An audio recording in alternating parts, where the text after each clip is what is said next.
My name is Naomi Gale, and I'm a visiting professor of Israel Studies at the College of Charleston at the Jewish Program Studies. I've been teaching this course, Cultures of the Middle East, for a number of years. But this is a unique and truly fantastic experience for me to share this teaching, to co-teach with my colleague, Professor Ghazi Abuhakema. We do not touch upon the conflict at all. Instead, we highlight the common denominators of the region and its wonderful people. My name is Ghazi Abuhakema. I am one out of 8 children, all boys.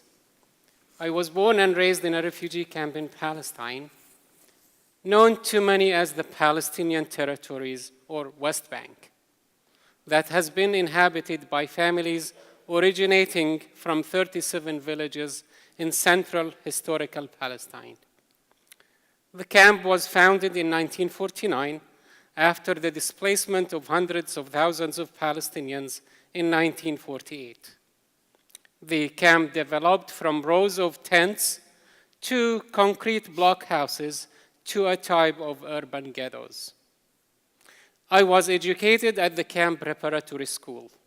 I taught for 7 years at the same school after finishing my bachelor's degree in Jordan. My parents, brothers, and I lived in one room until the 1970s, when my father was able to add another room. Because of the United Nations and the United States and many other countries do not recognize Palestine as a state, I lived all my life as a stateless refugee. My parents lived and died as refugees, and they were buried in the camp cemetery. The camp is still standing there as a witness on the hard and bitter historical developments in that region. The United Nations of Relief and Works Agency still provides its basic services. I came to the United States in 1997 as a Fulbright scholar and received my graduate degrees in the states of Vermont and Texas. My wife is an American from a Palestinian origin, and I have 2 young children. Let me tell you a few things about myself. I come from a family of 10 children. I was born in Iraq. Our ancestors go back more than 2,000 years. In the political upheaval that swept the Middle East, we became stateless and we were stripped of our citizenship and our life was in danger. Many were arrested, including my father, who disappeared for several months. When my father was finally back from jail, we left quickly. We were not allowed to take with us anything of our assets, and we arrived in Israel stateless and penniless. Sometimes I feel as if we are still refugees. In the newly established Israeli state, all displaced immigrants, Holocaust survivors, and the 1 million Jewish refugees from Arab land were housed in tents, and we lived for several years in tents.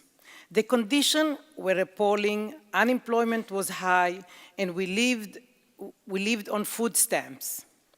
A few years later, we were moved to small wooden huts with no electricity. Only when I was 13, we moved to a block of very small apartments. At the age of 14, I had to go to a boarding school far away from my family because there were no high schools where we lived. I earned my academic degrees in Israel and Australia. I'm also a lawyer and mediator specializing in family law, and I have 3 wonderful sons who are all pursuing their academic studies. The story of the cultures of the Middle East is as deep as the known history of civilization. Our story had and is still being engulfed with misconceptions and negative stereotypes. So it is fair to hear the real story from those who lived and experienced it. In the Middle East, there is on its earth what makes life worth living, to quote the renowned Palestinian poet Mahmoud Darwish. In the Middle East, there are people who love life the way you do, who dream just like you.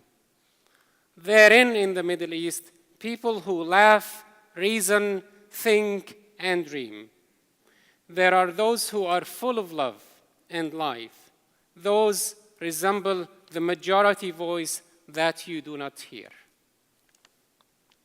Although the course is only the tip of the iceberg, it introduces the student to the warm hospitality, music, architecture, rich literature, films, theater, and dance that take place in the region. In Israel, there are partnerships and joint ventures between Jews and Arabs in the cultural arena of filmmaking, musical troupe, theater, literature, and still many Jewish poets and writers write in their mother tongue, which is Arabic. It has been said that government sign peace treaties, but to me, really, people like us, like Ghazi and myself, make real peace through working together and getting to know each other. Let us pray for peace between our nations and for the enrichment and for the benefit of all people in the region. The real story of the Middle East is the people of the region. The music they play, the fresh hot bread they eat, the aroma of the coffee they sip, the love of parents to their children, and the respect those children have for their parents. After all, quote unquote, "O mankind, we created you from a single pair of a male and a female, and made you into nations and tribes, that you may know each other." We are here to know each other, but also to let you know who and what we really are. Thank you. Thank you very much.